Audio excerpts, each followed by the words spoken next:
हाय champs, मैं आपका दोस्त ये सलील आप सबके सामने आ गया हूं अपने इस नेक्स्ट सेशन के साथ। उम्मीद करता हूं आपने बेटा सबसे पहला सेशन हमारा कंप्लीट कर लिया होगा और आपने होमवर्क भी अच्छे से करके उसकी प्रैक्टिस कर ली होगी। तो लास्ट सेशन में मैंने आपको इंटेंशनली बेटा जल्दी रिलीव करा था सो दैट आप बच्चे अच्छे से उन क्वेश्चंस की प्रैक्टिस कर पाए, ताकि आपको रिकंसिलिएशन कैसे करते हैं ये फंडा बिल्कुल क्लियर होना चाहिए। राइट, चलिए अब दोस्तों सबसे पहले आज की क्लास को मैं स्टार्ट करूंगा अपने पहले बेटा पीटीआर से। सर पीटीआर आते ही पीटीआर, मैंने कहा हाँ भाई, ये एक्चुअली अगर मैं सच्ची बताऊं तो लास्ट क्लास में रह गया, बट यहां पर मैं करवा देता हूं। देखो दोस्तों, पीटीआर में अब हम आपके साथ एक सिंपल सा पॉइंट आपके साथ डिस्कस करेंगे।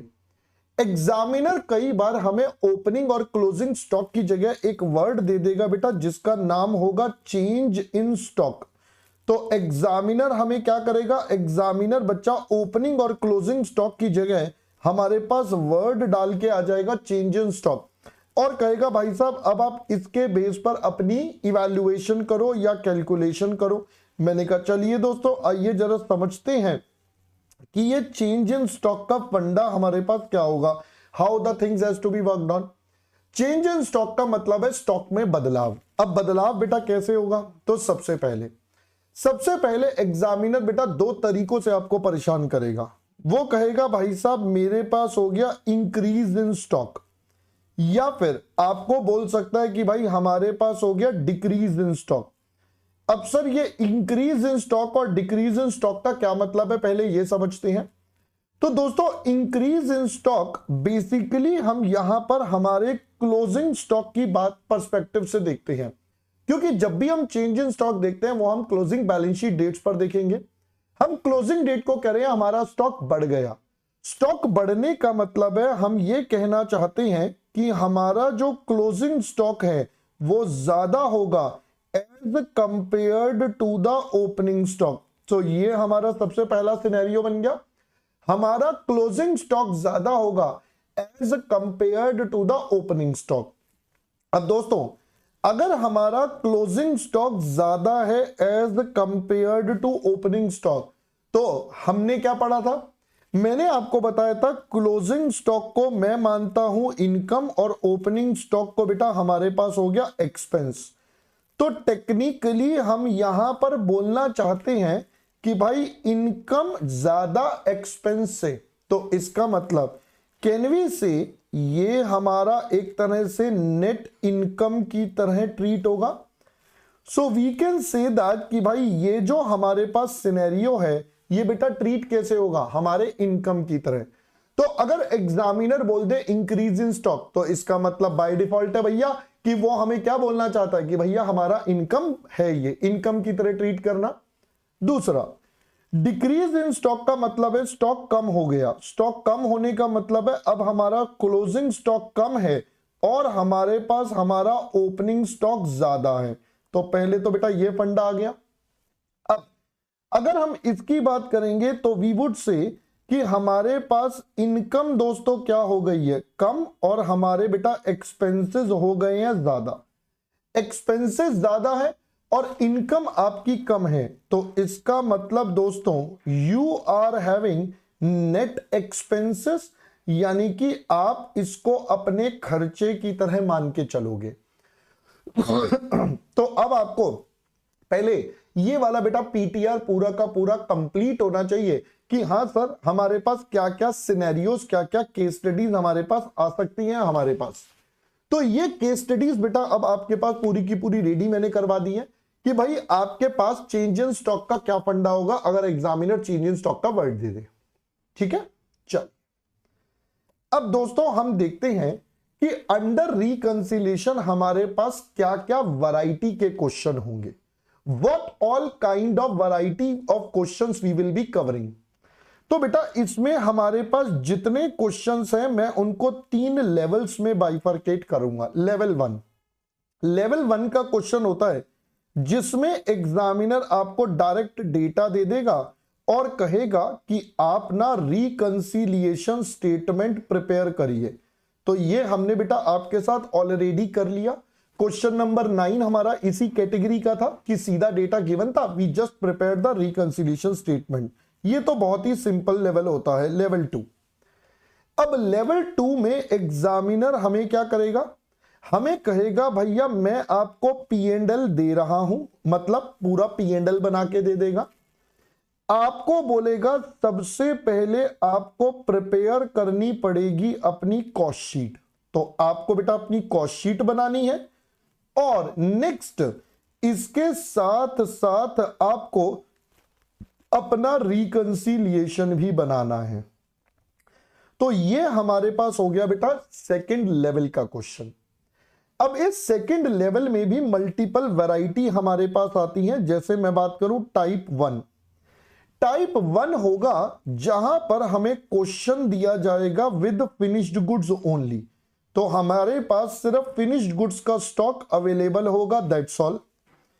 टाइप 2 हमारे पास होगा जहां पर हमें क्वेश्चन प्रोवाइड करेगा, question with finished good stock and साथ साथ WIP का स्टॉक। यहां पर दोस्तों WIP का स्टॉक जोड़ दिया जाएगा। फिर टाइप 3 हमारे पास आएगा जहां पर क्वेश्चन हमें कैपेसिटी वाइज ब्रेकअप देगा और फिक्स्ड और वेरिएबल एक्सपेंसेस का ब्रेकअप देगा। तो क्वेश्चन विद कैपेसिटी, एक तो बेटा कैपेसिटी दे देगा, इतनी हमारी कैपेसिटी वगैरह है, एंड साथ साथ बेटा हमें ब्रेकअप दे देगा, किस चीज का, breakup of variable and fixed expenses. भाई इन दोनों का भी हमें ब्रेकअप हमारे पास प्रोवाइड कर दिया जाएगा कि ये लो जी ये हमारा ब्रेकअप है। हमने कहा ठीक है साहब। फिर बारी आएगी दोस्तों हमारे लेवल 3 की। ये 3 वैरायटी बेटा इसके अंदर होंगी। Level 3 the last ultimate level, यहां पर क्या करवाएगा, यहां पर आपसे बेटा P&L भी बनवाएगा, ठीक है, आपसे दोस्तों कॉस्ट शीट भी बनवाएगा और फाइनली दोस्तों हमसे एग्जामिनर रिकंसिलिएशन भी बनवाएगा। तो ये सारी की सारी चीजें बेटा हमें प्रिपेयर करनी पड़ेंगी। तो ये हमारा पूरा का पूरा एक तरह से कह लो बेटा सारे के सारे लेवल या वैरायटी ऑफ क्वेश्चंस हमारे सामने आ गए। ये हम ऑलरेडी कवर कर चुके हैं। अब हमें ये 3 और एक ये 4 क्वेश्चंस बेटा कवर करनी है। यही 4 क्वेश्चंस अब हमारे पास है। तो अब मैं लेवल या वैरायटी शुरू करूंगा। P&L गिवन होगा, कॉस्ट शीट और रिकंसिलिएशन बनाएंगे और ये नॉर्मल 3 टाइप के क्वेश्चन है। तो पहली टाइप करेंगे बेटा जहां फिनिश गुड्स का डेटा होगा। अब मैं पहले इसको क्वेश्चन को स्टार्ट करता हूं बेटा, आपको क्वेश्चन दिखाता हूं। सो 9th क्वेश्चन हमने आपके साथ कर लिया था। So first of all we will be doing question number 10th। मैंने कहा ठीक है, आइए देखते हैं बेटा 10th क्या कहता है। Company has furnished you following information from the financial books for the year ended इतना। तो ये बेटा पूरा का पूरा सुंदर सा डेटा दे रखा है। मैं ध्यान से देखूं तो ओपनिंग स्टॉक है, consumed wages, factory admin, selling, bad debts, preliminary, sales, closing stock of finished goods, interest rent. तो ये बेटा आपका ये वाली वैरायटी आ गई जहां पर आपको सिर्फ फिनिश्ड गुड्स का डेटा गिवन है। मैंने कहा ठीक है सर, ये बात समझ में आती है। आपको बोला क्या गया, cost sheet shows, cost sheet का ब्रेकअप दे रहा है। Cost of material 13 per unit, labour cost इतना, factory overheads recovered at 60%, admin overheads at 20% of factory cost. अब आप ध्यान से सुनिए, एडमिन ओवरहेड्स एनएफसी का बेस है। आपको बेटा कॉस्ट शीट में बताया था अगर admin overheads as a percentage of NFC होंगे तो हम उन्हें एज रिलेटेड टू प्रोडक्शन मान के चलेंगे, ठीक है बेटा। सेलिंग एक्सपेंसेस 3 पर यूनिट है। ओपनिंग स्टॉक फिनिश गुड्स का वैल्यू का रेट बता दिया, रिक्वायर्ड टू प्रिपेयर, सबसे इंपॉर्टेंट पार्ट। कॉस्ट शीट बनाइए showing number of units produced, cost of production by element of cost per unit and in total. तो ए part में बेटा आपसे सिंपली क्या पूछना है, आप अपनी सीओपी तक कैलकुलेशन करके दिखाइए। तो मैं अभी बेटा बिना फालतू का दिमाग लगाए हम बेटा सबसे पहले इसका फर्स्ट पार्ट आपके साथ सॉल्व कर लेते हैं। फर्स्ट पार्ट में जो जो बोला है, आपको बोला सबसे पहले नंबर ऑफ यूनिट्स प्रोड्यूस्ड निकालिए। तो दोस्तों अगर हम बात करें नंबर ऑफ यूनिट्स प्रोड्यूस्ड तो वो कैसे निकल जाएगा sir, it is sales plus आपके पास क्लोजिंग स्टॉक और माइनस हो जाएगा दोस्तों हमारा ओपनिंग स्टॉक, राइट।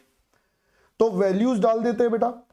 सेल्स का नंबर हमें क्वेश्चन में से दिख रहा है 10,250, क्लोजिंग 250, ओपनिंग 500, ये तीनों नंबर्स आ जाएंगे बेटा। सेल्स है बेटा 10,250, क्लोजिंग है 250 और ओपनिंग है बेटा 500। सो दिस मींस हमारे पास प्रोडक्शन हुआ है बेटा 10,000 यूनिट्स का। ये सबसे पहला पार्ट आ गया।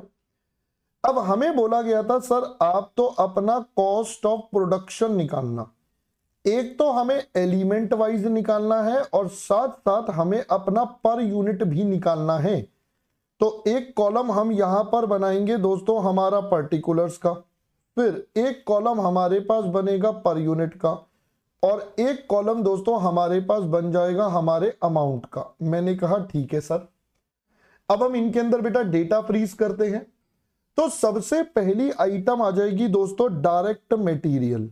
अब डायरेक्ट मटेरियल का डेटा आपको क्वेश्चन में गिवन है। एग्जामिनर ने हमें कॉस्टिंग का डेटा बताया था, ये 13 रुपए पर यूनिट है। तो भाई ये आ गया सीधा 13। कितनी यूनिट्स पर? सर जितनी प्रोड्यूस करी वो है 10,000, तो ये बन गया बेटा 1,30,000। फिर अगली बारी आएगी हमारे डायरेक्ट वेजेस की। If I talk about wages तो बेटा वेजेस कितना हो जाएगा 7.50 पर यूनिट।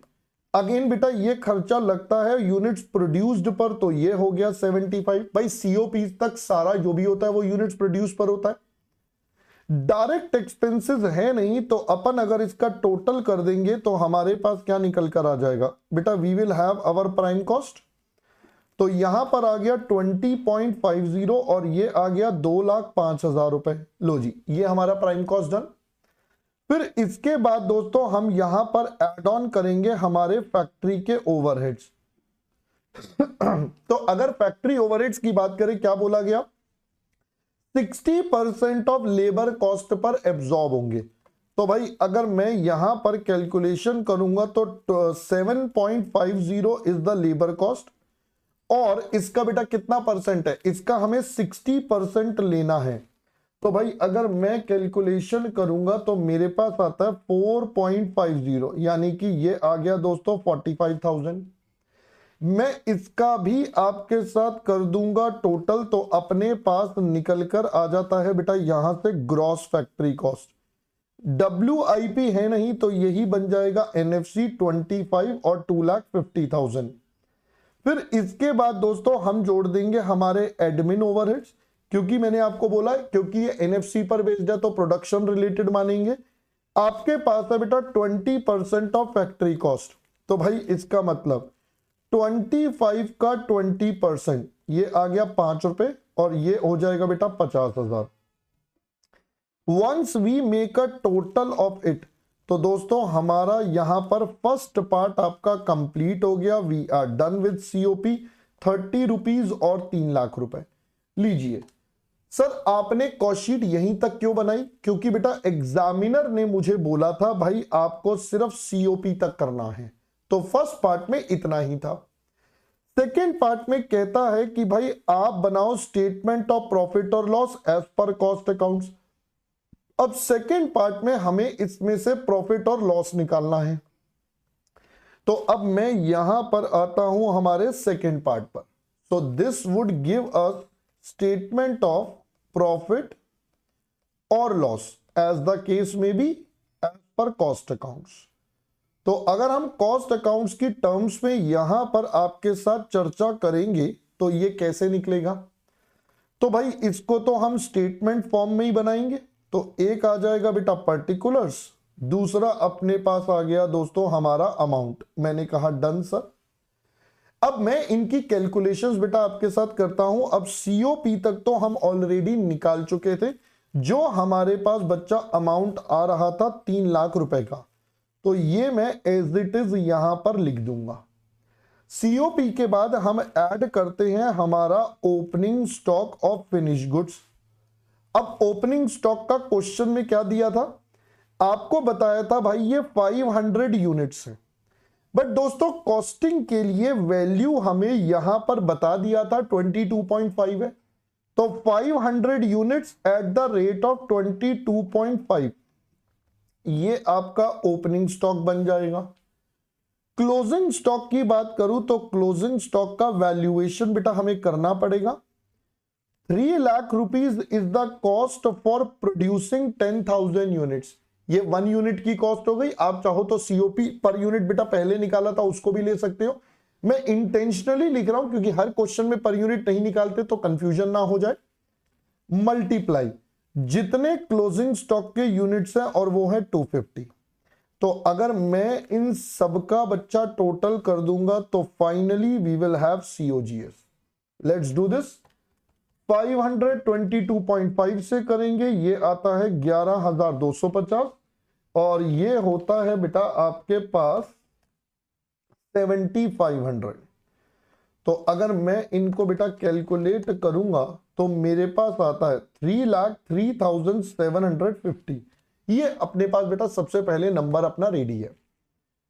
अब सीओजीएस के बाद और क्या जुड़ेगा?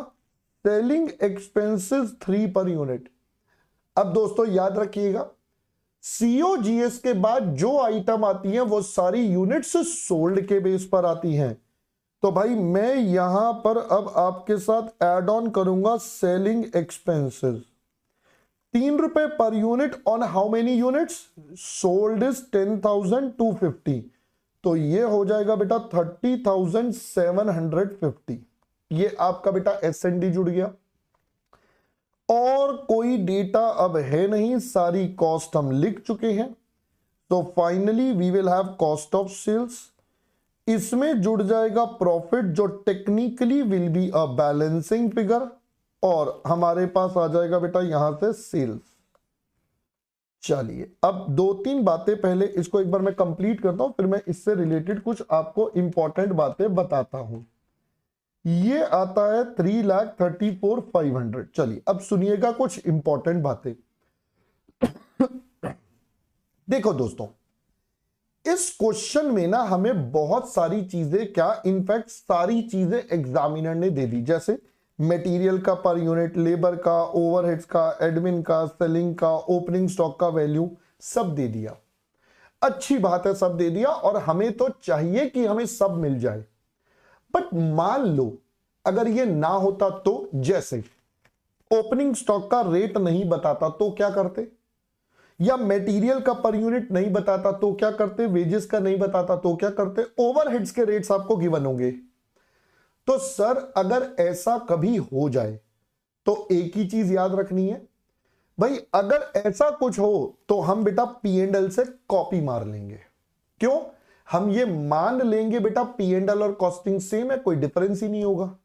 हम ये मान लेंगे क्योंकि हमारे पास डेटा नहीं होगा। तो अगर डेटा होगा तो बात ही खत्म, फिर तो हम जो एक्यूरेट निकल सकता है वो निकालेंगे जैसे अभी निकाला। बट इन केस अगर डेटा अवेलेबल नहीं है तो आप बिल्कुल सेम कॉपी पेस्ट मान सकते हो। ठीक है दोस्तों। अब सेल्स की बात करें तो बेटा सेल्स का अमाउंट तो सेम ही रहना है 358,750। तो मैं सेम कॉपी कर देता हूं 358,750। तो भाई अगर मैं कैलकुलेट करूंगा तो ये आता है 24,250। ये आपका बेटा टेक्निकली प्रॉफिट आ गया। तो हमने अब अपना बेटा second part of the question भी कर दिया कंप्लीट, जहां पर हमसे प्रॉफिट और लॉस पूछा था एज पर कॉस्ट अकाउंट, जो हमने आपके लिए पूरा का पूरा निकाल दिया। राइट सर, अब क्या? अब दोस्तों बारी आती है सबसे इंपॉर्टेंट एरिया की, दैट इज द रिकंसिलिएशन। मुद्दा ये आता है कि अब इस क्वेश्चन में रिकंसिलिएशन कैसे बनाई जाएगी, क्योंकि हमें कोई एडजस्टमेंट्स तो गिवन है नहीं। तो अब हमें जब एडजस्टमेंट्स गिवन नहीं है तो हम क्या करें? तो दोस्तों इस केस में अब हमें अपने आप से दिमाग लगाना पड़ेगा कि सर हम ये एडजस्टमेंट्स आइडेंटिफाई करेंगे तो कैसे करेंगे। ठीक है जी, एक मिनट रुकिए, बस मैं स्टेटमेंट का परफॉर्मा बना लूं, फिर मैं आपके साथ एक एक करके स्टार्ट करता हूं। ठीक है। अब देखिए, एग्जामिनर ने पहली बात हमें ऐसा तो कुछ नहीं बोला कि आपको कहां से स्टार्ट करना है। जैसे हमने क्वेश्चन देखा था showing the reconciliation profit as shown by cost account with the profit by financial. तो कोई आपको ना स्पेसिफिक नहीं बोला जैसे पिछले क्वेश्चन में था कि नहीं कॉस्टिंग से शुरू करना है भाई, या ऐसा कोई फंडा नहीं है, कहीं से भी शुरू कर लो कोई फर्क नहीं है। मैंने कहा ठीक है, तो अगर मैं कहीं से भी शुरू कर सकता हूं तो चलो अब की बार P&L से करते हैं। तो हम यहां पर कहते हैं आप सबसे पहले ले लीजिए प्रॉफिट एज पर P&L अकाउंट। भाई शुरू तो कहीं से भी कर सकते हैं, तो मैंने कहा ठीक है। अब P&L अकाउंट तो हमें क्वेश्चन में गिवन है, उसका प्रॉफिट है 24,000, तो लीजिए मैंने यहां पर लिख दिया हमारा 24,000। डन। अब मैं एक एक करके आइटम्स चलूंगा। अब कैसे आइटम्स चलनी है ये आपको समझना है, सुनिए। हमेशा बेटा कॉस्ट शीट में हमारी आइटम्स होंगी कम as compared to the P&L में ज्यादा होती हैं, तो हम हमेशा बेस अपना कॉस्ट शीट को लेकर चलेंगे। कॉस्ट शीट को लेने का मतलब क्या है, मैं कॉस्ट शीट से चलूंगा। मटेरियल है 130। अब मैं P&L में जाकर देखता हूं मेरा मटेरियल कितना है। मैंने P&L में जाकर देखा, अरे भाई ये तो मटेरियल 130 है, मैंने इस पर टिक लगा दिया। टिक लगाने का मतलब क्या है कि भाई अब ये दोनों बिल्कुल मैच है, इनमें कोई रिकंसिलिएशन की जरूरत नहीं है, दोनों अमाउंट बिल्कुल सेम है। भाई हमें तो यही ढूंढना है ना दोनों के डिफरेंसेस का है, तो ये तो बिल्कुल सेम है। हमने कहा ठीक है। वेजेस है बेटा 75,000 का, हम यहां आए हमने कहा अरे बाबा ये भी मैच हो गया, ये भी 75 है, ठीक है सर कोई डिफरेंस नहीं है छोड़ दो। अगला है बेटा ओवरहेड्स, ये है हमारे पास 45,000 का। फैक्ट्री ओवरहेड्स आ रहा है 45,000, जबकि P&L में ओवरहेड्स, ओहो सर ये गड़बड़ आ रहा है, 47 आ रहा है। यानी कि हमने कॉस्टिंग में ओवरहेड्स कम दिखाए हैं, P&L में ज्यादा। कॉस्टिंग में बेटा रिकवरी होती है, तो हम इसको क्या लिखेंगे, अंडर रिकवर्ड फैक्ट्री ओवरहेड्स।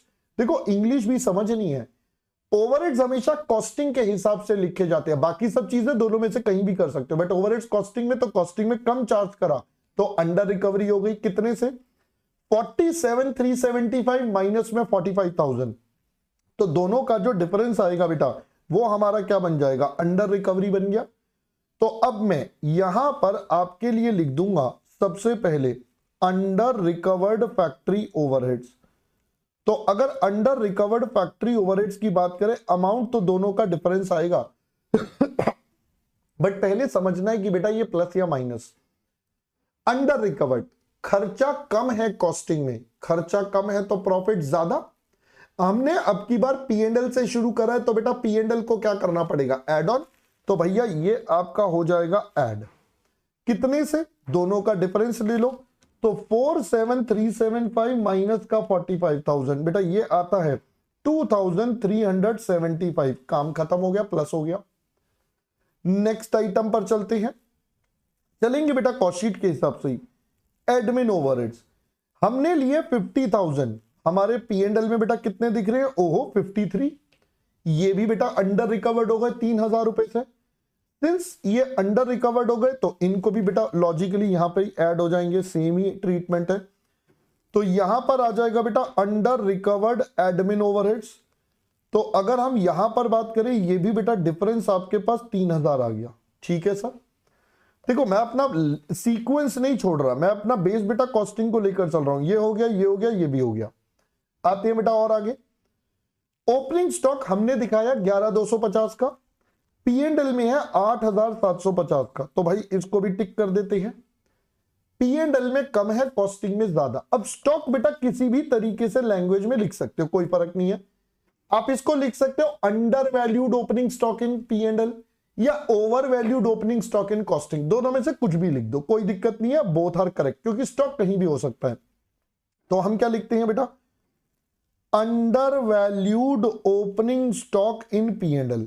भाई ये हमारा अंडर वैल्यूड है, खर्चा कम है P&L में तो P&L बढ़ा हुआ है, खर्चा ओपनिंग स्टॉक कम है P&L में, P&L बढ़ा हुआ है। बैलेंस करने के लिए बेटा क्या करना पड़ेगा, माइनस, तो ये हो जाएगा माइनस। अब कितने से, दोनों का डिफरेंस लेना पड़ेगा, 8,750 और यहां पर बेटा हमारे पास है 11,250 यानी कि 2,500, तो ये बेटा इस साइड लिख देंगे। अब ये आइटम भी डन हो गई। ठीक है सर, आगे बढ़ते हैं। क्लोजिंग स्टॉक 75 है और यहां पर सर यहां पर है 6,250 अगेन बेटा हमारे P&L में क्लोजिंग स्टॉक अंडर वैल्यूड हो रहा है फिर से, तो ये आ जाएगा दोस्तों under valued closing stock in P and L. तो चलिए अब हम इसकी बात करते हैं। इनकम कम है पी एंड एल में, पी एंड एल गिरा हुआ है, चेंज किसको करना है, पी एंड एल को। तो बेटा वापस से ऐड बैक कर देंगे हम यहां पर इसका अमाउंट। कितना अमाउंट है दोस्तों डिफरेंस हमारा, यहां पर है 6250 और वहां पर है बेटा 7500। तो डिफरेंस आता है बेटा 1250 रुपए का। लो जी, ये हमने एडजस्ट कर दिया। ये भी आइटम डन हो गई हमारी। सेलिंग एक्सपेंसेस 30,750, यहां पर है बेटा 27,500। तो डिफरेंस लेंगे तो आता है 3250। पी एंड एल में कम है, कॉस्टिंग में ज्यादा। ओवरहेड्स है तो बेटा कॉस्टिंग के हिसाब से करना है, तो यानी कि ये हो जाएगा हमारा ओवर रिकवर्ड सेलिंग एक्सपेंसेस या सेलिंग ओवरहेड्स। ये हमारे पास आ गए। ओवर रिकवर्ड है, खर्चा ज्यादा है तो profit come, P and L को चेंज करना है, ये भी हमारा कम। डिफरेंस है बेटा हमारे पास 3250 का, हमने का डन। अब इसके अलावा अगर हम चलें बेटा, हमारी कॉस्ट शीट तो कंप्लीट हो गई भाई, ये सारी आइटम्स हमने कर ली। अब तो प्रॉफिट और ये सब बचा है, ठीक है। सेल्स तो बेटा वैसे भी कॉपी पेस्ट मारा था। यही होता है जब आप कॉस्ट शीट से चलते हो कि वहां पर आइटम्स होती हैं कम, बट पी एंड एल में आइटम्स क्या मिलेंगी बेटा, ज्यादा। अब देखिए, अब यहां पर जो जो बच गई उन पे फोकस करते हैं। बेड डेट्स और प्रीलिमिनरी एक्सपेंसेस, डेबिट साइड में खर्चे हैं, पी एंड एल डाउन है, चेंज करने के लिए बेटा दोनों को ऐड बैक, बेड डेट्स और प्रीलिमिनरी एक्सपेंसेस। तो अब हम यहां पर आते हैं, तो हमारे पास आ जाएगा बेड डेट्स और यहां पर आ जाएंगे बेटा प्रीलिमिनरी एक्सपेंसेस। ये दोनों के दोनों in P and L only वाली कैटेगरी में आ रही है। ये सिर्फ एंड सिर्फ बेटा पी एंड एल में है, इनका कॉस्टिंग में नहीं है। दोनों ऐड बैक होने हैं, पहले ही देख लिया। ये है 2000 और 2500। चलिए ये वाला मामला सेट हो गया। अगला दोस्तों और चलते हैं। अगर क्रेडिट साइड चलेंगे तो एक हमारे पास इंटरेस्ट है, रेंट रिसीव्ड है। भाई ये हमारा पी एंड एल है, इनकम है, पी एंड एल बढ़ा हुआ है। बैलेंस करने के लिए दोनों को क्या करना पड़ेगा, माइनस। तो यहां पर आ जाएगा बच्चा इंटरेस्ट रिसीव्ड पहले तो आपके पास, और एक आपके पास क्या है, रेंट रिसीव्ड है 5000 का। तो ये आ जाएगा आपके पास 5000 का। This is rent received in P and L only. ये दोनों बेटा पी एंड एल में है हमारे पास सिर्फ। अब हमने देखा भाई पी एंड एल की सारी आइटम टिक हो चुकी हैं, कॉस्ट शीट तो पहले ही क्लोज कर चुके थे। So finally now it's time to close the things. अब मैं यहां से इन सबको बेटा क्लोज कर दूंगा।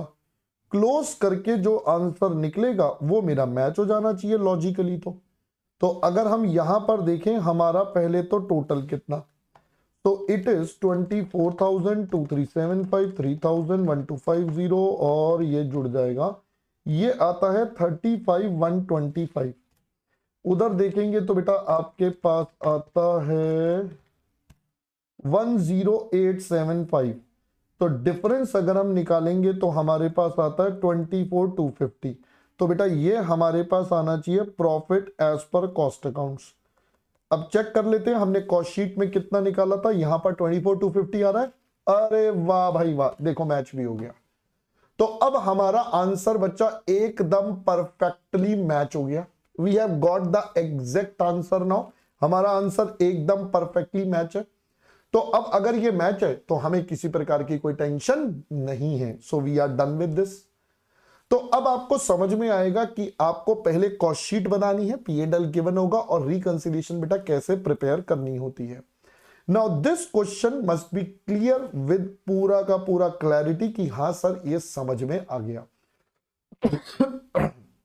ठीक है दोस्तों, चलिए let's move on to another question now, that is question number 11।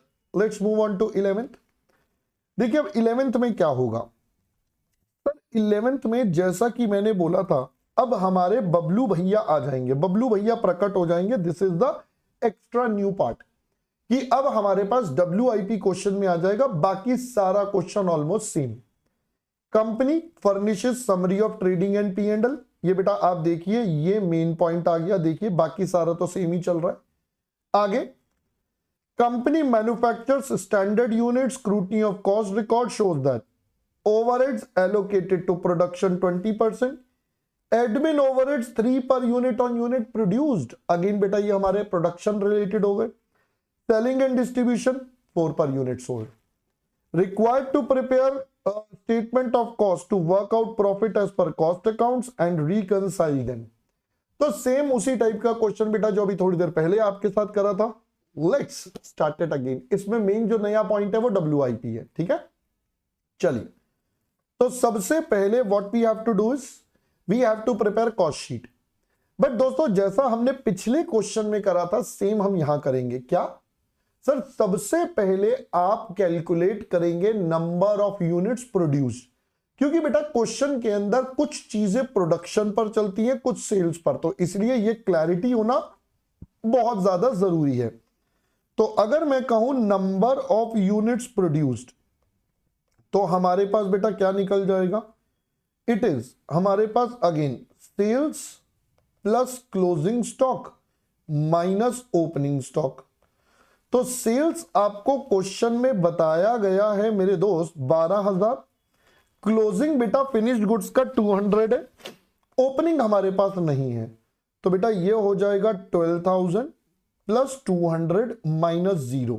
तो यानी कि टेक्निकली बेटा 12,200 यूनिट्स का प्रोडक्शन हो गया. हमने कहा ठीक है सर. अब हम इसके बेस पर अपनी कॉस्ट शीट प्रिपेयर कर लेते हैं जिससे हम अपना प्रॉफिट और लॉस निकाल पाए जो भी केस होगा.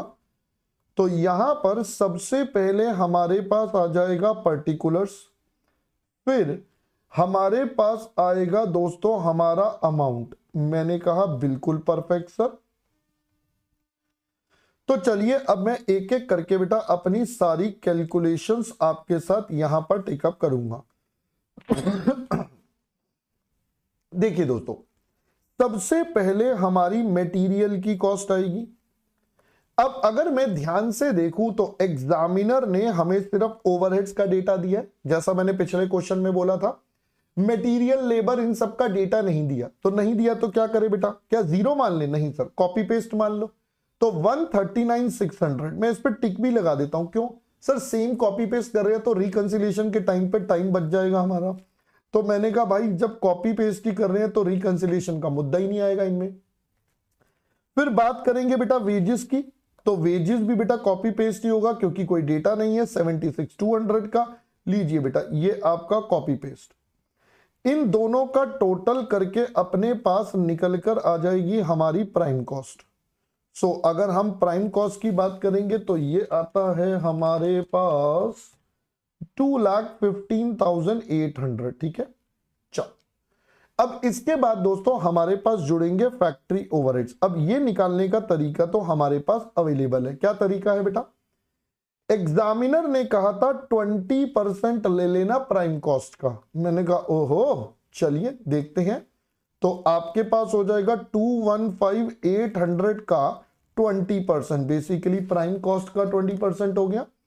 तो ये आता है बेटा 43,160. भाई अब निकालने का तरीका गिवन है फिर तो हम यही मान के चलेंगे.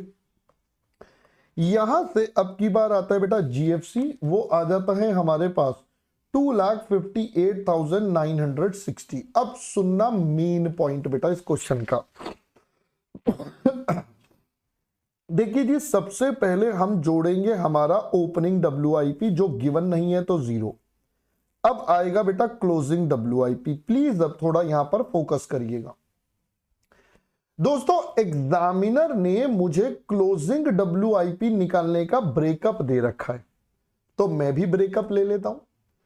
मटेरियल 28,200 11,796. तो हम भी बेटा इसका ब्रेकअप लिखते हैं कि हमारे पास बेटा मटेरियल है 28,200 का, फिर है 11,796. आपके पास वेजेस हैं 11,796 का. मैंने कहा डन. प्रोडक्शन ओवरहेड्स हैं 7,999 के. अब ध्यान से सुनना, हम बना रहे हैं बेटा कॉस्ट के हिसाब से डेटा. कॉस्ट में तो रिकवरी रेट का इस्तेमाल करना पड़ेगा. ओवरहेड्स के लिए हमें रिकवरी रेट का इस्तेमाल करना पड़ेगा. हमने कहा ठीक है सर, ओवरहेड्स के लिए आप रिकवरी रेट का इस्तेमाल कर लो। अब रिकवरी रेट का इस्तेमाल बेटा कैसे होगा? मैंने कहा देखिए दोस्तों, अब हम कैसे करेंगे रिकवरी रेट का इस्तेमाल। अब पहले हम यहां तक का टोटल कर लेंगे, क्योंकि हमारा रिकवरी रेट कहता है भैया मैं तो प्राइम कॉस्ट के बेस पर कैलकुलेशन करूंगा। तो ये बन गया 3996। अब हम इसमें जोड़ेंगे हमारे फैक्ट्री के ओवरहेड्स। कितने दोस्तों? आपको बोला था भाई इसका 20%। तो मैं जब इसका 20% निकालूंगा तो मेरा एग्जैक्टली सेम आ जाएगा 7999। पहले बेटा ध्यान से सुनना मेरी बात, हमारा एग्जैक्टली सेम आ जाएगा बेटा 7999। तो क्या सर इसका मतलब ये हमेशा सेम आएगा? मैंने कहा नहीं, चांस की बात है बेटा, इस क्वेश्चन में सेम आ रहा है। इट्स अ कोइंसिडेंस कि हमारे पास क्वेश्चन में सेम आ रहा है, जरूरी नहीं है ये हर बार सेम आएगा। सर अगर अलग आता तो बेटा, अगर अलग आएगा तो हम इसे अलग ही लेंगे, what ever the number comes हम उसे वो ही लेंगे, फिर दोनों का रिकंसिलिएशन में पॉइंट आ जाएगा। चांस की बात है यहां पर एग्जैक्टली सेम आ गया, बट हम कैलकुलेट तो करेंगे। पहला केस समझ में आया। दूसरा, सर मान लो ये ब्रेकअप ना दिया होता तो बेटा फिर तो मैं ये कैलकुलेट कर ही नहीं सकता था। फिर मैं ये कैलकुलेट नहीं कर सकता था तो उस केस में मैं तो सीधा टोटल जो क्वेश्चन में गिवन है कॉपी पेस्ट कर दूंगा। अगर तो दोस्तों मैं इसको कैलकुलेट ही नहीं कर सकता तो फिर मैं क्या करूंगा, सीधा कॉपी पेस्ट कर दूंगा। फिर तो बेटा मेरे पास कोई ऑप्शन ही नहीं बचा।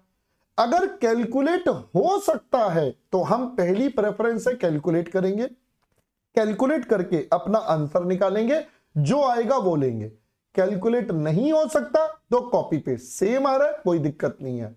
आई होप सारे केसेस अब आपको क्लियर हो चुके होंगे जो मैंने अभी आपके साथ डिस्कस करे। So finally we will have our NFC 25896047995। तो हमारे पास आता है बेटा 210965। ये हमारे पास बेटा हमारा एनएफसी आ गया।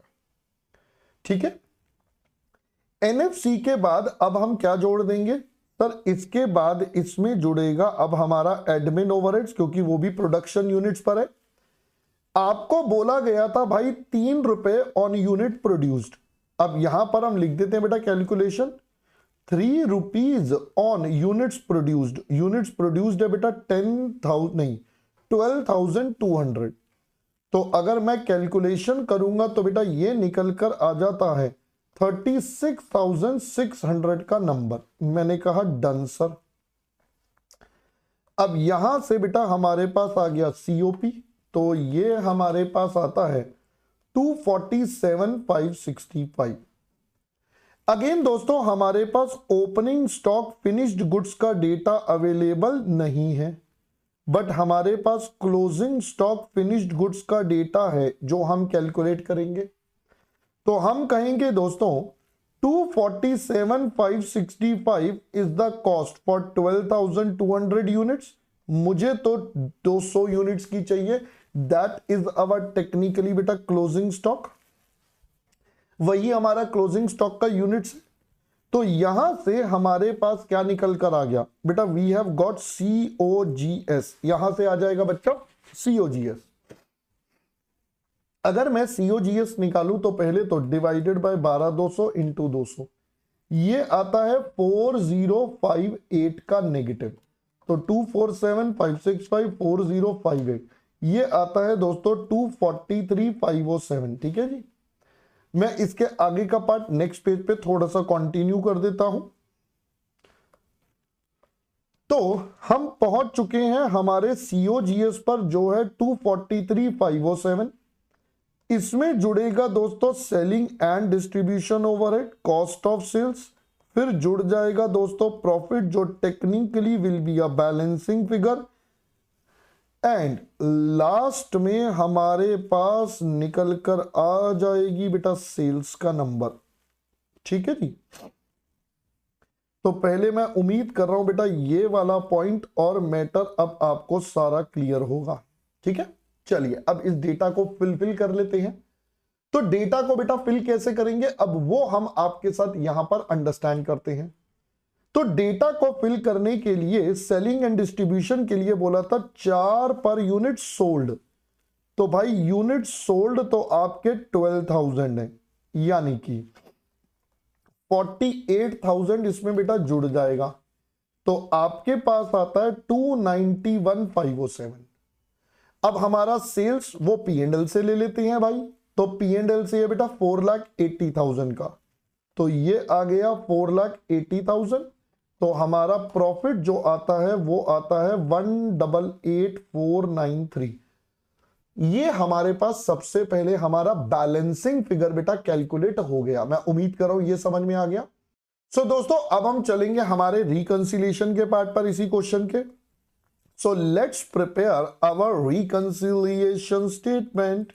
चलिए जी, तो यहां पर आकर now we will prepare reconciliation statement. एक कॉलम हमारे पास अगेन बेटा हमारा पर्टिकुलर्स, फिर एक प्लस का और एक माइनस का। अब हम ये कॉलम्स पहले बना लेते हैं और फिर आपके साथ डेटा पुश करते हैं। चलिए स्टार्ट करते हैं। सबसे पहले कहीं से भी शुरू कर सकते हैं, क्वेश्चन ने कुछ बोला नहीं था तो अगेन हम शुरू कर लेते हैं। चलो ये मुझे कॉस्टिंग का दिख रहा है तो मैं यहां से ले लेता हूं। Profit as per cost accounts 1,88,493। ठीक है, कहीं से भी ले लो, डज नॉट मैटर। एक एक करके आइटम। अब ये तो कॉपी पेस्ट मारे थे, इनको छोड़ दो, सीधा ओवरहेड्स पे आ जाओ। 43,160। P&L में देखा बेटा हमारे पास है 42,600। तो 42,600 43,160 560 रुपीज बेटा कम है। कॉस्टिंग में 560 रुपीज कम है, तो इसका मतलब ये क्या हो रहा है, अंडर रिकवर्ड हो रहा है। तो भाई यहां पर क्या लिख देंगे, अंडर रिकवर्ड फैक्ट्री ओवरहेड्स। तो अगर हम इनकी बात करें तो बेटा कितना हो जाएगा अंडर रिकवर्ड की। अगर मैं बात करूं अंडर रिकवर्ड का मतलब खर्चा कम, तो प्रॉफिट ज्यादा दिखा रखा है, कॉस्टिंग से स्टार्ट करा है ना। अंडर रिकवर्ड मतलब खर्चा कम प्रॉफिट ज्यादा, है ना, ऐसे ही होगा ना। हाँ सर, बट बेटा यही होता है जब आप मेरी बात ध्यान से पकड़ लिया आपने, वेरी गुड भाई साहब। यहां पर 43 है, यहां 42 है, ये अंडर नहीं ओवर रिकवर्ड है मेरे दोस्त। समझ में आया पहले? तो भाई मैं तो आपको कंफ्यूज करने में लगा रहूंगा, आपको थोड़ा सा ध्यान रखना पड़ेगा। पकड़ लिया तो अच्छी बात है। तो सर ये है ओवर रिकवर्ड, खर्चा ज्यादा प्रॉफिट कम, चेंज कॉस्टिंग को, तो वापस से क्या कर देगा अपन, ऐड। ये 560 रुपीज दोस्तों ऐड हो गए। नेक्स्ट आइटम आपके पास है हमारा ओपनिंग WIP 0, क्लोजिंग बेटा सेम था, चांस की बात है सेम था, तो भैया हम इस पे टिक कर देते हैं भैया, ये हमारा मैच है। नेक्स्ट एडमिन ओवरहेड्स है 36,600, यहां पर 39, ये अंडर रिकवर्ड हो गया। तो 39,100 36,600 2,500 से अंडर रिकवरी है। तो अब हम इस अंडर रिकवरी को यहां पर लिख देते हैं बेटा, under recovered admin overheads. Obviously बेटा ये माइनस हो जाएंगे, आप कर लेना, ठीक है, सेम ही है ऊपर वाले की तरह।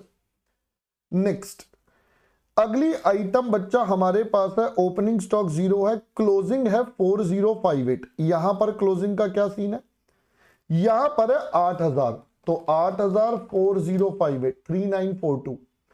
P&L में ज्यादा है आपकी बार और कॉस्टिंग में कम है।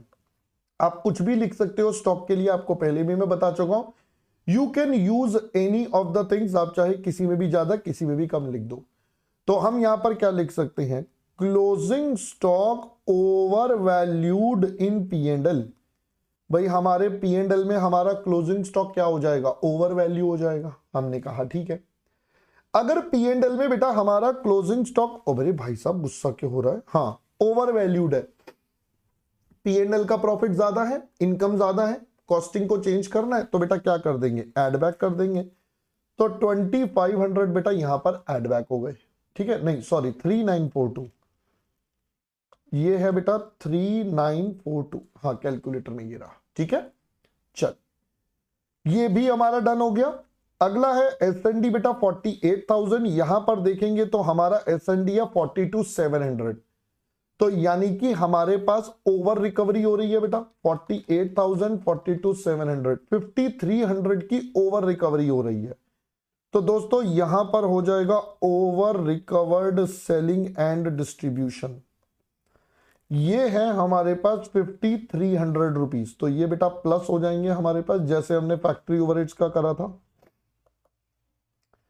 नेक्स्ट अगर हम देखें तो बेटा कॉस्ट शीट तो हमारी डन हो चुकी है, we are done with the costing वाला पार्ट। अब यहां बच गया है प्रीलिमिनरी एक्सपेंसेस, P&L में खर्चा है तो कॉस्टिंग को चेंज करना, माइनस हो जाएगा। तो 2,200, 2,501, 3,000, 4,000, 4,100 बेटा ये चारों आइटम हमारी माइनस हो जाएंगी। तो चलिए लिख देते हैं हम पहले यहां पर बेटा फटाफट से, 1 2 3 4 आइटम माइनस है। तो पहला है बेटा प्रीलिमिनरी एक्सपेंसेस इन P&L। अगला है बेटा गुडविल डिविडेंड इनकम टैक्स, ये है दोस्तों गुडविल इन P&L, फिर है डिविडेंड इन P&L, और हमारे पास है इनकम टैक्स इन P&L। बेटा ये चारों आइटम माइनस होंगी, अमाउंट है 2,200, 2,501, तो ये है बेटा 2,200, 2,501, 3,000 और 4,100, तो बेटा 3,000 और 4,100, ये हमारे पास सारे नंबर्स आ गए। नेक्स्ट अगर हम इस साइड चले, इंटरेस्ट ऑन सिक्योरिटीज बेटा एक ही आइटम है, 6,000 रुपए इनकम है, तो ये आप क्या कर दोगे, एड बैक कर दोगे बेटा 6,000 रुपए इंटरेस्ट ऑन सिक्योरिटीज। अब हम फाइनली बेटा इसको अगर क्लोज करेंगे तो अब हम इसको यहां पर कर देंगे total. Once we make a total तो हमारे पास बेटा फाइनली क्या निकल जाएगा, प्रॉफिट। तो मैं यहां पर सबसे पहले निकाल लेता हूं टोटल, तो इट इज 188,493 प्लस 560, 3,942, 5,300, 6,000, ये आता है 204 और 295। दूसरी साइड चलेंगे तो हमारे पास आता है दोस्तों 14,301 और माइनस करके बेटा हमारे पास आता है 189,994। चेक कर लेते हैं, ये हमारा प्रॉफिट आना चाहिए एज पर P&L। तो 189,994 भाई P&L, ओ भाई साहब मैच, एक ही बार में मैच, एकदम सॉलिड वाला मैच। तो भाई ये आपका पूरा का पूरा क्वेश्चन हमारा डन हो गया, ठीक है, डन है, परफेक्ट। चलो तो ये हमारा टाइप 2 भी कंप्लीट हो गया।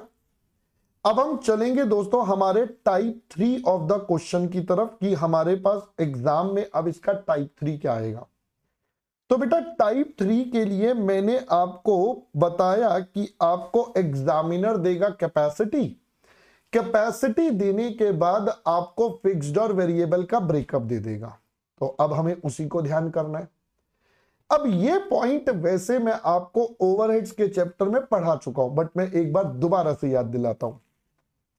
हमने बेटा वहां पर एक छोटू सा ऐसा टेबल बनाया था कि आपके पास आपके होंगे फिक्स्ड एक्सपेंसेस एक तरफ, और एक तरफ आपके होंगे दोस्तों आपके वेरिएबल एक्सपेंसेस। तो ये दो प्रकार के एक्सपेंसेस आपके पास हैं, एक फिक्स्ड है और एक वेरिएबल है। फिर हमने इसमें यह पढ़ा था कि जब आप अपने रेट निकालते हो, व्हेन कंप्यूटिंग रिकवरी रेट, जब आप अपने रिकवरी रेट निकालते हो तो इसके लिए आप नॉर्मल कैपेसिटी यूज करते हो और इसके लिए आप एक्चुअल कैपेसिटी का यूज करते हो। This is what you calculate. But जब हम आपसे बात करेंगे बेटा किसकी, जब हम बात करेंगे आपके रिकवरी की, कि भाई हमें रिकवर्ड किस बेस पर करना है, तो यहां पर अगर हम लिखें when actual recovery of overheads, जब रिकवरी करनी होती है तो रिकवरी हमेशा एक्चुअल के बेस पर। याद करिए बताया था, आप जो मर्जी सोच लो, जितने बच्चे आएंगे उतने से ही तो पीडब्ल्यू का सब्सक्रिप्शन का कॉस्ट का रिकवरी होगा ओवरहेड्स का। तो अगर आपको याद हो ये पूरा का पूरा कॉन्सेप्ट बेटा मैंने आपको सिखाया था। बिल्कुल सर, याद भी आ गया, ओवरहेड्स के चैप्टर में सीखा था। तो दोस्तों इसी कॉन्सेप्ट के ऊपर अब एक कंप्लीट फुल फ्लेजेड क्वेश्चन करते हैं आपका, जो है हमारा question number 12। So let's begin with question number 12। देखिए बेटा, following information given below prepare statement showing costing profit और loss another reconciling with those shown by P&L। अगर मैं देखूं इस क्वेश्चन में कोई स्टॉक नहीं है, सीधा सेल्स बताया, मटेरियल वेजेस खर्चे, normal output of the factory is इतना, यही है मेन पॉइंट। आपको कैपेसिटी दे दी, factory expenses of fixed nature इतना, office for all practical purpose constant, बेटा ये सारे कांस्टेंट है, S&D constant to the extent of इतना, एंड बैलेंस आपका वेरीज विद द सेल्स। तो ये आपके सामने डेटा है। तो दोस्तों अब हमें सबसे पहले क्या बनाना है, अपनी कॉस्ट शीट प्रिपेयर करनी है। मैंने कहा बिल्कुल, तो चलिए जरा कॉस्ट शीट बनाते हैं।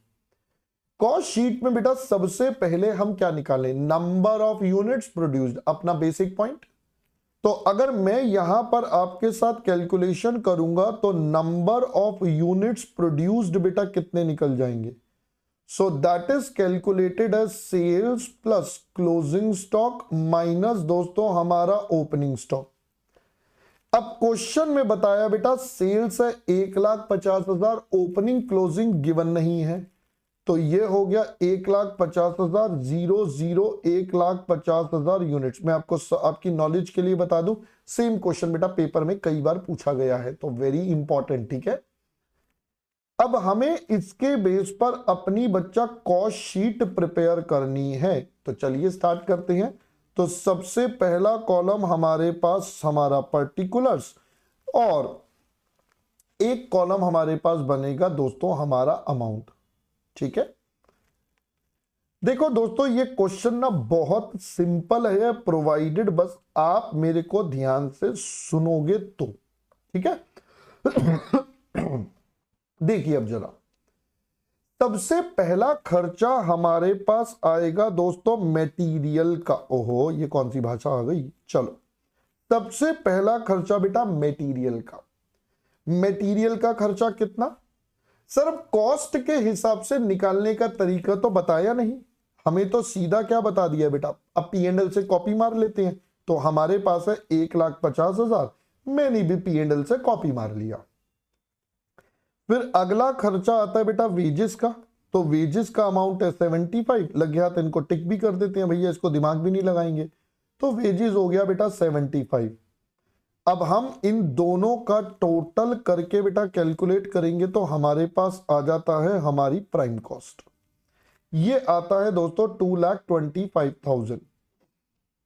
अब इसके बाद हम इसमें जोड़ेंगे अपना सबसे पहले बेटा फिक्स्ड फैक्ट्री ओवरहेड्स। अब हम फिक्स्ड फैक्ट्री ओवरहेड्स आपके साथ जोड़ते हैं। अब देखिएगा, आपको दोस्तों बताया कि फैक्ट्री ओवरहेड जो है वो 27,000 तो फिक्स्ड है। अब दोस्तों जो फिक्स्ड खर्चे हैं, अब हम तो कॉस्टिंग में रिकवरी रेट निकालकर काम करेंगे, तो आइए रिकवरी रेट निकालते हैं। तो कॉस्टिंग में वी वुड से 27,000 फिक्स्ड है, मैंने कहा राइट। फिक्स्ड खर्चों का रिकवरी रेट कैसे निकाला जाएगा, तो फिक्स्ड खर्चों का रिकवरी रेट निकाला जाता है on the basis of normal capacity. 2,25,000 रुपए की बेटा नॉर्मल कैपेसिटी आपके पास है, ये आ गई आपके पास। अब आप इसे मल्टीप्लाई बेटा किससे कर देंगे, ये तो आपका रिकवरी रेट हो गया, ये आपका रिकवरी रेट हो गया। अब रिकवर किससे होगा, सर जो एक्चुअल यूनिट्स हैं वो हमारे पास 1,50,000 है, रिकवर होगा जो एक्चुअल यूनिट्स है दैट इज 1,50,000। तो रिकवर्ड बेटा इतना हो जाएगा, तो हमें कस्टमर से बेटा इसका इतना पैसा मिल जाएगा, जो आता है आपके पास 18,000 रुपीज। तो फिक्स्ड ओवरहेड्स 18,000 रुपीज कंज्यूमर से रिकवर होगा। साथ साथ अब हम बात करेंगे वेरिएबल फैक्ट्री ओवरहेड्स की। अब इसको थोड़ा समझना, अब आप बताइए हमारे P&L में ओवरहेड जो होते हैं वो कौन से होते हैं? हमारे P&L में जो ओवरहेड्स होते हैं सर वो एक्चुअल वाले होते हैं, यानी कि ये 45,000 एक्चुअल खर्चा है। हम कह रहे हैं 45 में से 27 फिक्स्ड है, तो बेटा यानी कि बाकी वेरिएबल होगा। तो हम कह रहे हैं 45,000 में से 27,000 फिक्स्ड है, तो बाकी होगा वेरिएबल वाला। अब वेरिएबल वाले का रिकवरी रेट हम एक्चुअल पर निकालते हैं। तो मैंने कहा ठीक है, अगर मुझे इसका रिकवरी रेट निकालना है तो मैं इसको 1,50,000 से डिवाइड करूंगा। मैं इसको 1,50,000 से डिवाइड करूंगा, ये मेरा रिकवरी रेट आ गया। अब रिकवर्ड कितने पर करेंगे? तो रिकवर्ड के लिए हम 1,50,000 ही यूज करेंगे। ये भाई रिकवरी रेट, अब ध्यान से देखो बेटा, कंफ्यूज मत होना, ये रिकवरी रेट है, ये रिकवरी रेट है। रिकवर्ड एक्चुअल से होगा वो अपना अलग है। तो दो अलग अलग चीजें चल रही हैं, एक रिकवरी रेट का कैलकुलेशन, दूसरा रिकवर्ड निकालना। तो ये सर्कल जो है रिकवरी रेट है, आगे वाला रिकवर्ड के लिए यूज करा है। अगर हम इसकी कैलकुलेशन करेंगे तो बेटा ये भी आता है 18,000। तो यहां तक का अगर हम टोटल कर देंगे तो हमारे पास क्या निकल गया दोस्तों? ये आ गया GFC, WIP है नहीं तो NFC। उसके बाद बेटा ये टोटल करके आपका कितना आ जाएगा? ये आता है 261। ठीक है, अब आप चाहो तो एडमिन ओवरहेड्स को प्रोडक्शन रिलेटेड मानो या कैसे भी, क्योंकि यहां पर कुछ मेंशन नहीं है, तो आपकी मर्जी है बेटा, जैसे आपको मानना है वैसे कर सकते हो। ठीक है, आपकी मर्जी है, प्रोडक्शन रिलेटेड मानो या नॉन प्रोडक्शन, आपकी चॉइस है। तो मैं फिलहाल इसको नॉन प्रोडक्शन वाला मान लेता हूं, अब वाइस वर्सा भी कर सकते हो, कोई गलत नहीं है, क्योंकि यहां कुछ मेंशन नहीं है। ये आ गया COP, स्टॉक नहीं है तो बेटा COGS। अब क्या जुड़ जाएगा? अब जुड़ जाएंगे दोस्तों एडमिन ओवरहेड्स। अब एग्जामिनर ने बोला था भाई एडमिन ओवरहेड्स तो सारे कांस्टेंट है, तो अमाउंट है बेटा 13,500 का एक्चुअल वाला। तो भाई अब हम कहेंगे 13,500 का अमाउंट है, ये फिक्स्ड है, तो रिकवरी रेट के लिए 225 का इस्तेमाल होगा। ये रिकवरी रेट आ गया, ये रिकवर्ड अमाउंट आ जाएगा। तो अगर हम करेंगे तो बेटा ये आता है 9,000 रुपीज। मैंने कहा डन। फिर बात करेंगे बेटा सेलिंग एंड डिस्ट्रीब्यूशन की। आपको बोला कांस्टेंट है अप टू 3,000, 3,000 रुपए का तो कांस्टेंट है। मैंने कहा यानी कि आपके पास आ गया fixed selling and distribution overheads. Again बेटा ये 3,000 कांस्टेंट है, रिकवरी रेट के लिए 2,25,000 और रिकवर 150। अब आपको समझ में आ चुका होगा मेरे ख्याल से, तो क्योंकि अब हम वही रिपीटेटिव टास्क बार बार कर रहे हैं। और सिमिलरली बेटा हमारे पास यहां पर जुड़ जाएगा हमारा variable selling and distribution overhead. Question में एसएनडी गिवन है बेटा 9,000 के 3,000 वेरिएबल है, तो बाकी हमारे फिक्स्ड हो जाएंगे। तो 9,000 में से 3,000 वेरिएबल है, बाकी फिक्स्ड हो गए। अब इसका रिकवरी रेट किस बेसिस पर निकलेगा बेटा? रिकवरी भी 150 पर और यहां भी आपका 150 हो जाएगा। तो अगर हम कैलकुलेशन करेंगे तो बेटा हमारे पास आता है 6,000 रुपए। Finally we are done with this. ये हमारा बच्चा कंप्लीट हो गया और कोई आइटम बची नहीं है। अब मैं इसका टोटल कर दूंगा तो अपने पास आता है cost of sales, we have profit और हमारे पास sales. Profit obviously would be a balancing figure. तो लीजिए बच्चा, अब हम इसको कैलकुलेट कर लेते हैं आपके लिए। तो अगर हम पहले यहां पर अपनी टोटल कॉस्ट करेंगे तो 261 प्लस 9,000 प्लस दिस, ये आता है दोस्तों 2,78,000। सेल्स हम क्वेश्चन में से कॉपी कर लेते हैं, 3 लाख रुपए का अमाउंट है। तो आपके पास प्रॉफिट आ गया टेक्निकली 22,000 का। तो यहां पर आकर अब आपको टाइप 3 भी समझ में आ गया होगा। अब लास्ट स्टेप तो बस इसका छोटा सा है बेटा, आपको रिकंसिलिएशन बनानी है जो सिर्फ 2 मिनट का काम है इस क्वेश्चन में। आइए मैं बनवा देता हूं आपको। तो रिकंसिलिएशन स्टेटमेंट की अगर बात करूं तो एक कॉलम पर्टिकुलर्स, फिर हमारे पास है प्लस माइनस, कहीं से भी शुरू कर लो। Let's say profit as per cost accounts, मेरे को ऊपर अभी अभी निकाला था तो वही वाला लिख लेता हूं मैं। 22। देखो बेटा इसमें हमने मटेरियल और वेजेस तो बेटा वैसे भी कॉपी पेस्ट मारा है, तो बचे ये 3 खर्च और कुछ है ही नहीं बेटा, ना इधर है ना इधर है, तो ये 3 खर्चों का रिकंसिलिएशन है। ये है बेटा 45 P&L में हमने कितने लिखे हैं, हमने लिखे 18 + 18, तो 18 + 18 होता 36, यानी कि 9000 का अंडर रिकवर्ड है। अंडर रिकवर्ड है मतलब कॉस्टिंग में खर्चा कम है, प्रॉफिट बढ़ाया हुआ है। हमने क्वेश्चन शुरू करा था बेटा कॉस्टिंग से, तो कॉस्टिंग को एडजस्ट करना है तो क्या करना पड़ेगा, माइनस करना पड़ेगा। तो भाई 9000 रुपए इसमें से माइनस हो जाएंगे, वो किस बात के सर, वो हो जाएंगे अंडर रिकवर्ड फैक्ट्री ओवरहेड्स बेटा आपके 9000।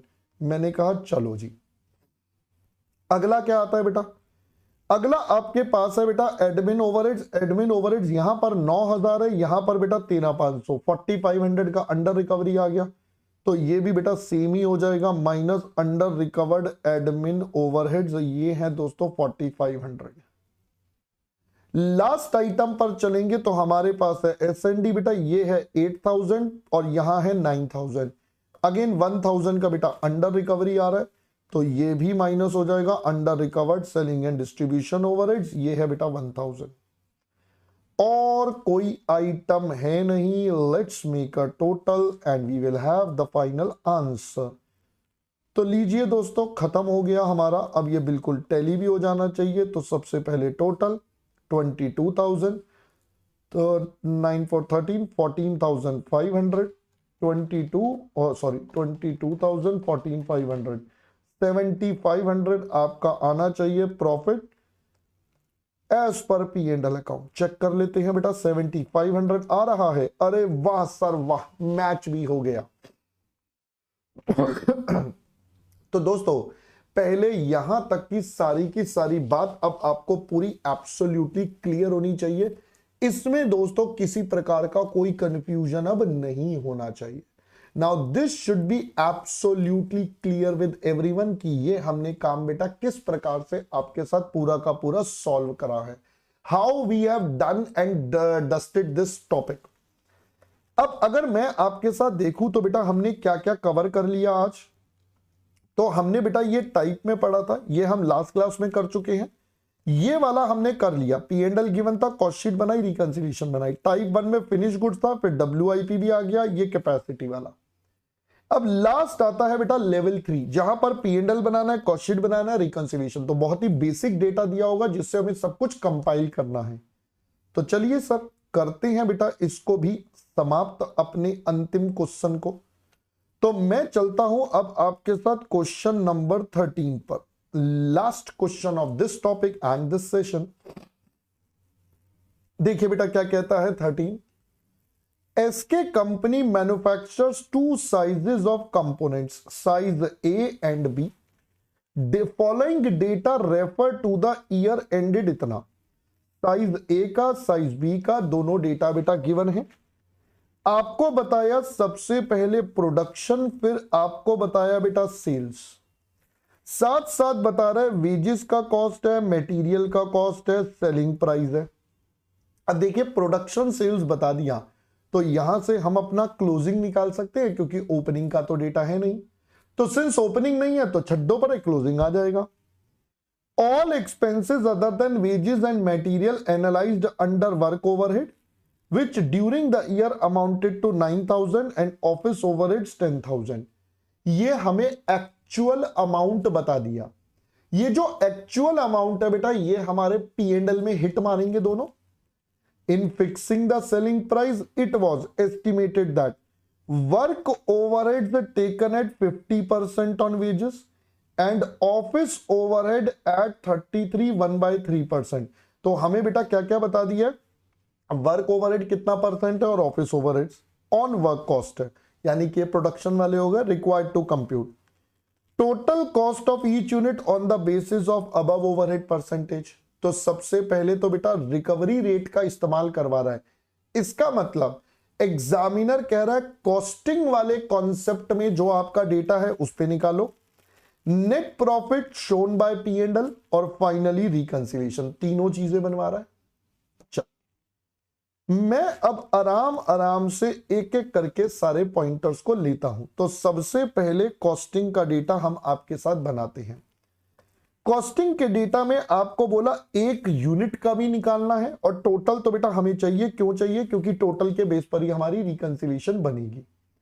तो मैं यहां पर निकालता हूं statement of cost and profit. हम तो बेटा कॉस्ट एंड प्रॉफिट की बात करेंगे, दोनों चीजें हम यहां पर आपके साथ कंप्यूट करेंगे। तो पहला कॉलम हमारे पास आएगा पर्टिकुलर्स का। अब दो तरीके के तो प्रोडक्ट है, तो सबसे पहले we would say it is size A का डेटा। इसमें भी एक बनेगा दोस्तों पर यूनिट और दूसरा बन जाएगा हमारे पास अमाउंट का। तो एक पर यूनिट और एक बन गया दोस्तों अमाउंट का। फिर हमारे पास है साइज बी वाला ऑप्शन, इसका भी पर यूनिट और अमाउंट। और लास्ट में हम एक टोटल ग्रैंड टोटल बेटा सबका बना लेंगे। तो अगर हम यहां पर चलें, ये मेरा बेटा टोटल का डेटा बन जाएगा, ठीक है। ये इसका अमाउंट बना देते हैं, ये इसका पर यूनिट भी बन गया, ये इसका अमाउंट बन गया, ये इसका पर यूनिट बन गया, ठीक है जी। चलिए अब एक एक करके मैं आपके साथ यहां पर अपने डेटा को लेकर चलता हूं। तो सबसे पहले ऑब्वियसली हमारे पास आएगी दोस्तों मटेरियल की कॉस्ट। साइज ए में मटेरियल है 15 और यहां है 12। तो बेटा पहले पर यूनिट लिख देते हैं 15 और 12। अब यूनिट्स कितनी? तो सर यूनिट्स हमेशा प्रोडक्शन की 125 और 400, भाई सीओपी तक तो यही होगा 125 और 400। तो ये हो जाएगा 125 इंटू 15, ये हो जाएगा 12 into 400। This gives us the value. तो अगर मैं कैलकुलेट करूंगा तो ये आता है बेटा 1875, ये आता है 4800। तो भाई मैं अगर इन दोनों का टोटल कर दूं, ये बनता है बेटा 6675। ये पहला पॉइंट हो गया। अगला हमारे पास आता है दोस्तों वेजेस। वेजेस है बेटा 40 और 30 का। तो भाई ये हो गया 40 का और ये हो गया 30 का। यूनिट्स बेटा सेम है, तो मैं सीधा सीधा कैलकुलेशन कर देता हूं। ये आता है 5000 और ये आता है बेटा 16000। तो कुल मिलाकर बेटा आपके पास हो गया, नहीं ये गलत आ रहा है ना, 12000 आएगा, सॉरी। तो ये कुल मिलाकर बन गया बेटा 17000। ये भी हमारा डन हो गया। नेक्स्ट अब इन दोनों का पहले हम कर देते हैं टोटल। तो हमारे पास निकल कर आ जाएगी दोस्तों हमारी प्राइम कॉस्ट। ये आता है 55, ये हो जाएगा 6875, 42 और ये आता है बेटा 16800। ये टोटल बेटा हमारे पास आ जाएगा आपका 23675। मैंने कहा डन। नेक्स्ट अब इसके बाद हम ऐड ऑन कर देंगे हमारे फैक्ट्री ओवरहेड्स। एग्जामिनर ने बोला था भाई वर्क ओवरहेड जो है वो आपके 50% ऑन वेजेस होंगे। तो भाई वेजेस का 50% कर देंगे बेटा स्ट्रेट अवे। मैं यहां लिख भी देता हूं 50% ऑफ वेजेस। तो 50% करेंगे तो बेटा ये आता है 20, ये हो गया 2500, ये होता है 15, ये होता है बेटा 6000। तो ये हो जाएगा 8500। लो जी ये भी डन हो गया। अब फैक्ट्री ओवरहेड्स को भी हम ऐड ऑन कर देंगे तो हमारे पास क्या निकल कर आता है, वी हैव जीएफसी स्लैश बेटा एनएफसी। ये बेटा हमारे पास नंबर निकल कर आता है। अब ये आ गया 75, क्योंकि WIP वगैरह है नहीं तो छोड़ देते हैं। ये आ गया बेटा 9375, ये हो गया 57, 22800, ये हो जाएगा 6 5 11 175, 8 4 12 2 और 32। ठीक है बेटा ये आ गया। Next we have to add up our admin overheads, क्योंकि बेटा ये एनएफसी के बेस पर लग रहे थे। तो 1/3 ऑन वर्क कॉस्ट 33 1/3% का मतलब हो गया बेटा 1/3 ऑफ एनएफसी सिंपल भाषा में। तो अपन इसको बोल सकते हैं जो भी एनएफसी है उसका बेटा 1/3 कर दो। उसका दोस्तों कितना कर देंगे, इट्स अ 1/3। तो अगर मैं 1/3 करूंगा तो कितना होता है बेटा 70। अच्छा ये तो हो गया 25 है ना, और 25 हो गया तो ये हो जाएगा 3125 19, ये हो जाएगा 3721 7600। तो ये हो जाएगा 3 10 30 21 7, नहीं ये कुछ अलग आ जाएगा। एक मिनट रुक जाओ बेटा, इतना दिमाग नहीं लगाना है ना। तो ये आता है हमारे पास, इनका टोटल कर लो तो 7600, अरे भाई हाँ जी 10725। लो जी, ये आपके पास बेटा पूरा नंबर आ गया। Let's make a total of this, इसका भी हम टोटल कर देंगे तो बेटा हमारे पास क्या आता है। So we have our COP, COP तक करेंगे तो बेटा ये आता है 100, ये कितना हो जाएगा, ये हो जाएगा 12,500, ये आता है 9 7 16 5 6 7 76 400 7 8 9 10 0 30,400, ये आ जाएगा 42,900। ये आपके पास बेटा सारा का सारा डेटा रेडी। अब इसमें बच्चों हम ऐड करेंगे हमारा ओपनिंग स्टॉक, ओपनिंग स्टॉक है बेटा 0, कोई है ही नहीं डेटा, माइनस कर देंगे दोस्तों क्लोजिंग स्टॉक। अब क्लोजिंग स्टॉक का वैल्यू किस पर होता है सर, वो वैल्यू सीओपी पर होता है, तो भाई ये 100 रुपए पर ही रहेगा, ये 76 पर। अब यूनिट्स कितनी, तो 125 प्रोडक्शन था, 120 बेच दिया, तो यहां पर 5 यूनिट्स, 400 में से 360 बेचा 40, तो एक में 5 है और एक में 40 है, तो 5 units at the rate of 100, 76 at the rate of 40। तो ये आपके पास नंबर्स आते हैं बेटा, ये आता है 500 माइनस का, और ये आ जाएगा 3040, तो कुल मिलाकर 3540 आपका नेगेटिव हो गया। अब मैं यहां तक का दोस्तों कर दूंगा टोटल, तो अपने पास निकल कर आया सीओजीएस, ऑब्वियसली बेटा सेम आएगा क्योंकि आपको बताया था अगर ओपनिंग स्टॉक है 0 तो आपका सब कुछ सेम रहता है। कॉस्ट शीट वाले टॉपिक में बताया था, हाँ सर याद तो आ रहा है कुछ, है ना, चलो कोई नहीं, हो जाता है, ठीक है।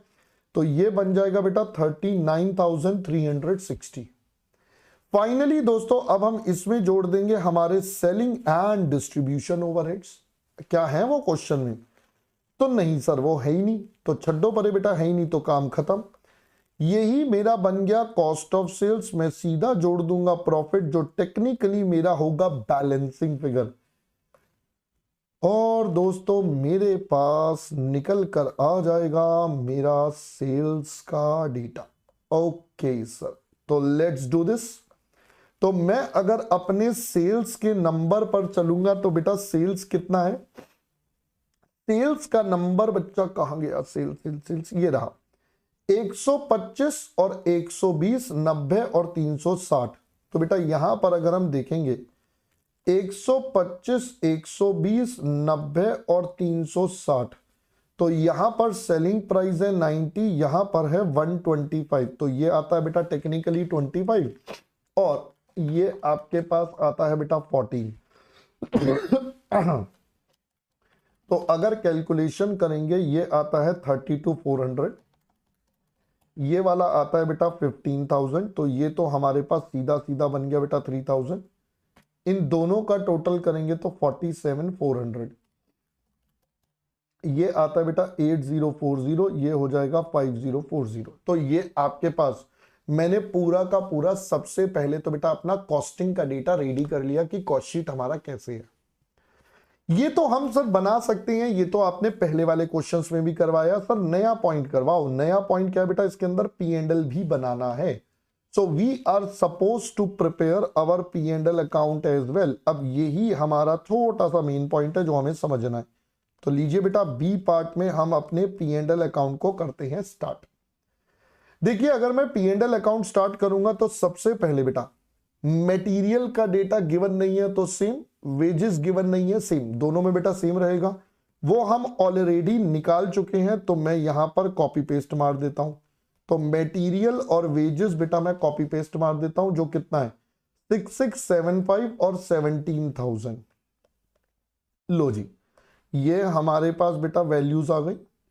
साथ साथ हमारे पास है एक हमारे वर्क ओवरहेड्स और एक है बच्चा एडमिन ओवरहेड्स। इनका एक्चुअल वाला डेटा क्वेश्चन में गिवन था 9,000 और 10,000, तो बेटा जो एक्चुअल में गिवन था वही वैल्यू यहां पर आ जाएगी 9,000 और 10,000। लो जी ये भी डन।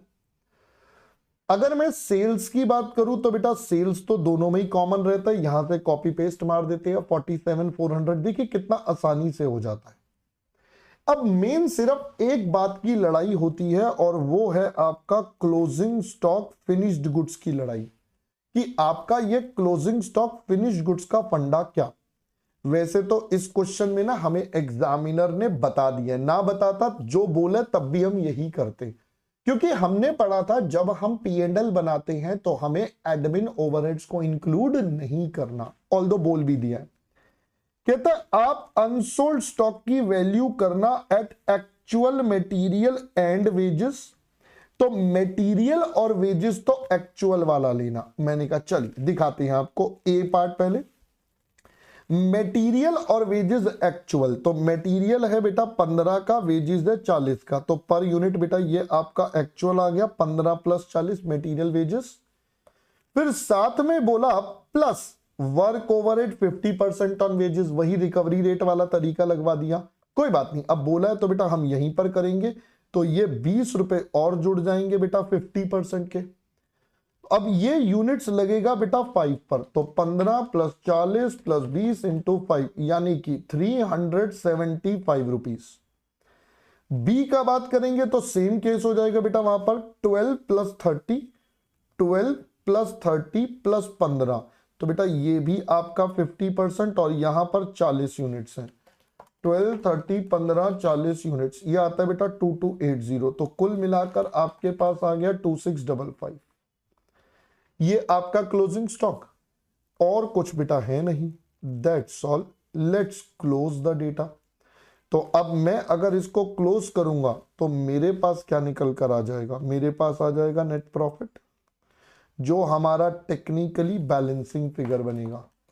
तो ये आता है टोटल 50055 50055 6675 17,000 और ये भी माइनस, तो ये आता है बेटा 7380। तो आप देखिए कितने आसानी से हमने ये काम कर दिया। लास्ट स्टेप पर चले तो अब हमारे पास यहां पर बनानी है बेटा रिकंसिलिएशन स्टेटमेंट, वो भी 2 ही मिनट का काम है। एक कॉलम पर्टिकुलर्स, फिर आपका प्लस और माइनस।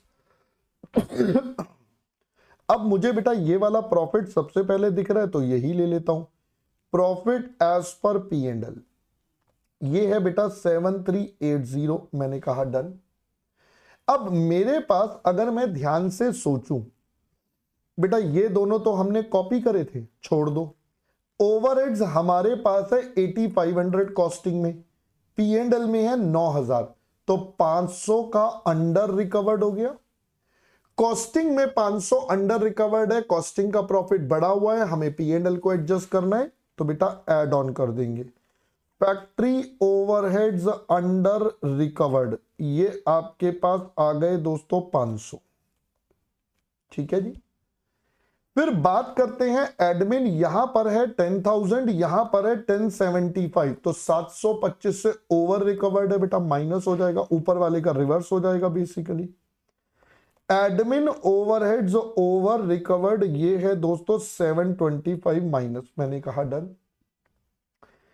अगली आइटम अगर हम देखें तो हमारे पास आता है स्टॉक, क्लोजिंग है बेटा 3540 और यहां पर 2655, तो P&L में अंडर वैल्यूड है, या आप क्या बोल दो बेटा कॉस्टिंग में ओवर वैल्यूड है, तो over valued closing stock in cost. तो कॉस्टिंग में प्रॉफिट हो गया ज्यादा, P&L में भी क्या कर देंगे बेटा एड बैक। 2655 और 3540, तो डिफरेंस है बेटा 885 का। दोस्तों ये सेम थे, ये दोनों कर लिए, ये कर लिए, इन दोनों का कुछ होना नहीं है, दैट्स ऑल। अब हमारा यहां से रिकंसिलिएशन कर देंगे, तो मेरे हिसाब से तो आपका आंसर एकदम टेलीच हो जाना चाहिए, इसमें कोई डाउट ही नहीं बचना चाहिए। टोटल करेंगे 725 7380 500 885 8765, तो यहां आ जाएगा profit as per cost accounts. तो अगर हम यहां पर निकाल दें बेटा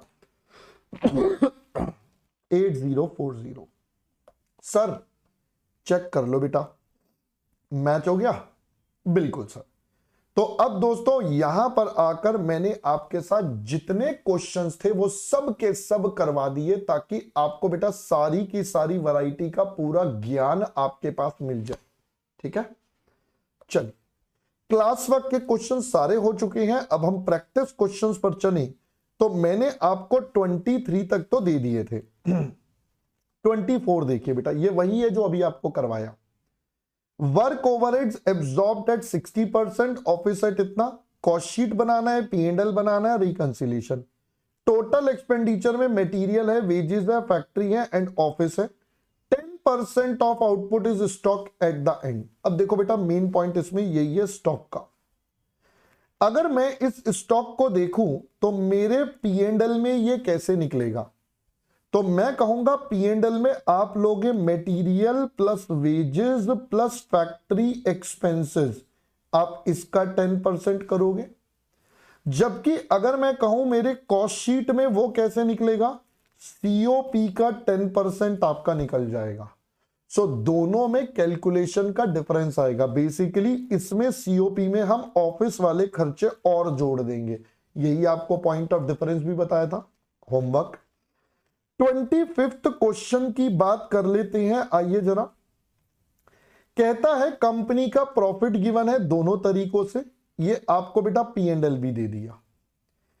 अब जरा यहां पर सुनेंगे बेटा, ये क्या है, ये आपको नेक्स्ट क्लास में मैं समझाऊंगा। वैसे तो डिटेल में क्या होते हैं जब हम अकाउंटिंग सिस्टम पढ़ेंगे, अभी क्वेश्चन क्योंकि करना है इसलिए बता रहा हूं। स्टॉक लेजर क्लोजिंग बैलेंस का मतलब है ये आपका क्लोजिंग स्टॉक है। तो आपका क्लोजिंग स्टॉक कॉस्टिंग में इतना है, P&L में इतना है, you can do the reconciliation. Credit balance in wages control account, ये कॉस्टिंग का वेजेस हो जाएगा, चेक करके रिकंसिलिएशन। ये बेटा ओवरहेड्स हो जाएंगे as per costing, factory overheads, दोनों का डिफरेंस निकाल के reconciliation. Admin expenses charge to sales at 3%, तो यानी कि दोस्तों एडमिन ओवरहेड्स हो जाएगा 3% ऑफ सेल्स। सेल्स है बेटा 6,93,000 का, तो ये आपका अमाउंट निकल जाएगा 20790, ये आपका रिकवर्ड हो गया as per costing. Selling price includes selling expenses, अब ये कितने हैं सर, ये 5% है, अगेन 6,93,000 का 5%, तो अगर हम इसको करेंगे ये आता है 34,650। You can do the reconciliation. क्योंकि ये अभी बताया नहीं है बेटा नाम, इसलिए मैंने थोड़ा सा डिस्कस कर दिया कि क्या क्या इसके मतलब है, सिर्फ इसमें रिकंसिलिएशन बनाना है। 26 आप कर सकते हैं, 27 आप कर सकते हैं, 28 आप कर सकते हैं, 29 भी हो जाएगा, हो तो सारे ही जाएंगे है ना। चलिए, तो आपको बेटा 29 तक के सारे कंप्लीट करने हैं, तो 24 से 29 तक के बेटा आपको सारे कंप्लीट करने हैं। तो होमवर्क हो जाएगा question 24 to question number 29। This is the homework you have to complete. Once you complete it तो आपका 50% ऑफ द चैप्टर कंप्लीट हो जाएगा। इसके बाद बचेगा कॉस्ट अकाउंटिंग सिस्टम, जो हम आपके साथ नेक्स्ट क्लास में करेंगे। तब तक के लिए पढ़ते रहो, आगे बढ़ते रहो, क्योंकि अंत में बेटा सिर्फ पढ़ाई काम आऊगी। बाय बाय दोस्तों।